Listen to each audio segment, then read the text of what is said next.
ভেসে ভেসে এসে রে আরে দেখতে পাওয়া গেল রে আস্তে আস্তে করে আল্লাহর নবীর মাথার উপরে ছাওয়া করে দাঁড়িয়ে গেছে মেঘ এসে। আমার নবী হেঁটে হেঁটে যান, মেঘটাও হেঁটে আপনার মাথার উপর ছাওয়া করে যেতে লাগলো। আমার নবী দাঁড়িয়ে যান, মেঘটাও দাঁড়িয়ে যায়। আমার নবী পিছন দিকে আসেন, মেঘটাও পিছন দিকে এসে আমার নবীর মাথার উপরে ছাওয়া করে দাঁড়িয়ে রয়েছে। আমাদের দেখে অবাক হয়ে গেল, কি ছেলে, অনেক ছেলে তোমার বাড়ি কাজে এসছে, এমন ছেলে আল্লাহ তাআলা সব কিছু দেখার পরে হেঁটে হেঁটে বাড়ির দিকে আসছে।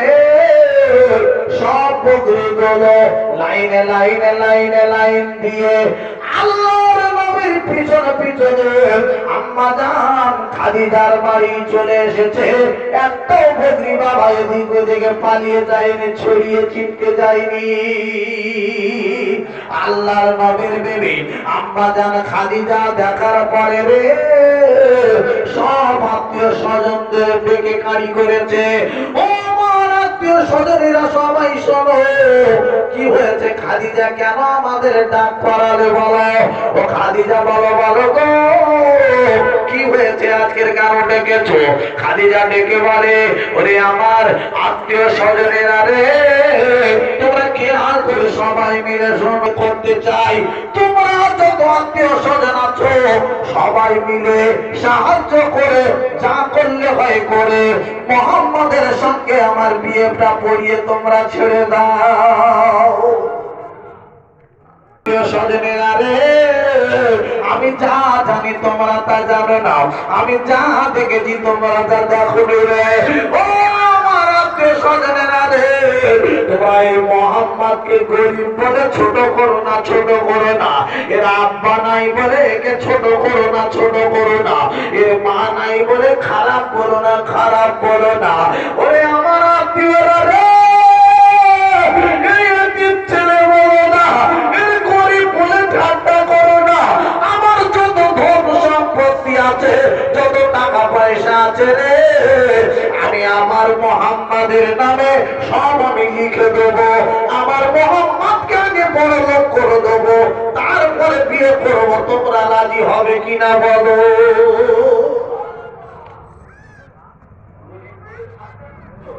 কাঁদছি না, আমি খাদিজা মিষ্টি খাবো, খাবার খাবো বলে কাঁদছি না। আমি খাদিজা বিরিয়ানি তেমন কিছু খাবো বলে কাঁদছি না। নবী গো, আমার কবরের কথা স্মরণ পড়ে গেল। ও নবী গো, এই জন্য আমি কাঁদতে রয়েছি। ও নবী গো, আপনার কাছে আমি বলবো, আমার তিনটে দাবি আপনি খালি আমার মেনে নেবে। ও বিবি খাদিজা গো, একবার বলো বলো, তোমার তিনটে দাবি কোন কোন দাবি রে? আমি নবী তোমার মেনে নেবো বলো। ইয়া রাসূলুল্লাহ, ইয়া হাবিবাল্লাহ, নবীজি গো, আমার এক নম্বরের দাবি হলো, আমি ইন্তেকাল যখন হয়ে যাব, আমার ইন্তেকালের পরে আপনার জামাখানা দিয়ে আমার কাফন বানিয়ে দেবেন। কি বলুন বলুন। ও আমার বিবি রে, কি কথা তুমি আমার শোনাচ্ছ? আমার যখন বিয়ে হলো তোমার সঙ্গে খাদিজা গো, যেদিন থেকে বিয়ে হয়েছে, ও বিবি রে, তোমার ভালো আমি খাওয়া দিতে পারিনি, ভালো যত্ন তোমার করতে পারিনি, ভালো তোমার কাপড় কিনে দিতে পারিনি। খাদিজা গো, আজকে তোমার মরণের পরে, ইন্তেকালের পরে আমি দোকানে চলে যাবো। খাদিজা রে, কি সুন্দর নতুন কাফন, সাদা কাফন কিনে আনবো, তোমার এনে পরিয়ে দেবো, গোসল করিয়ে, কি সুন্দর দেখতে লাগে। খাদিজা বলো বলো। ইয়া রাসূলুল্লাহ, ইয়া হাবিবাল্লাহ, নবীজি আমার গো, দরকার নাই, আমার কোনো দরকার দরকার নাই, প্রয়োজন নাই। আমার দাবি আপনি মানবেন কি মানবেন না বলুন। আমার যত ধন সম্পত্তি, যত জমি যাচ্ছে, টাকা পয়সা ছিল, সব দিয়ে দিয়েছি। আমি কোনদিন দাবি করব না আপনার কাছে।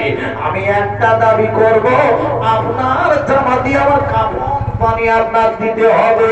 এক নম্বর দাবি। আল্লাহর নবী বলেন, খাদিজা রে, কি বোঝো আমার জামা সম্পর্কে একবার বলো।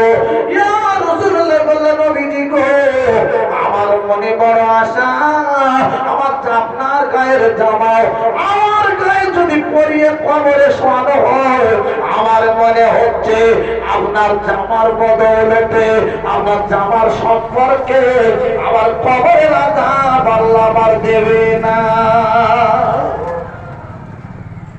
কি ভয় করেছিল আম্মাজান? কবরে দ্বিতীয় নম্বরের দাবি রাখলেন, নবী গো, আরে আমার গোসল করানো হয়ে যাবে, ইন্তেকালের পরে কাফন পরানো হয়ে যাবে। দ্বিতীয় নম্বরের দাবি, আমার কবরে শোয়ানোর আগে আপনি একটু গড়াগড়ি দিয়ে নেবেন কবরের মাটিতে, তারপরে আমার দাফন করবেন। ও নবী গো, তিন নম্বরের দাবি আপনার কাছে আমার নবীজি, একবার আপনার কাছে আমি বলবো, সবাই মাটি দিয়ে চলে যাবে, আপনি কিন্তু যাবেন না। আপনার কাছে আমার তিন নম্বরের দাবি, আরে মাটি দিয়ে বসে থাকবেন, ওই মুনকার নাকির ফেরেশতা কবরে প্রশ্ন করবে, সে মান রব্বুকা, তোমার রবকে আগে তুমি বলো। ও নবী গো, আমি মহিলা মানুষ, আমি মেয়ে ছেলে মানুষ, আমি যদি ফেরেশতার দিকে ঘাবড়ে যাই, প্রশ্নের জবাব যদি না দিতে পারি, নবী গো আপনি মেহেরবানি করে নবী গো আমার জন্য একটু বসে থাকবেন। আরে আমার হয়ে আপনি ফেরেশতার জবাবটায়, মুসলমানের আমার গো, ওরে আমার আব্বাজান ভাইজানেরা রে, আজকের বাবা আমরা কোথায় কোথায়? আল্লাহর নবীর বেবে আম্মাজান খাদিজা ইন্তেকালের পরে আল্লাহর নবী, আমার দয়ার নবীজি সুন্দর করে আপনার কি নাম, যারা গোসল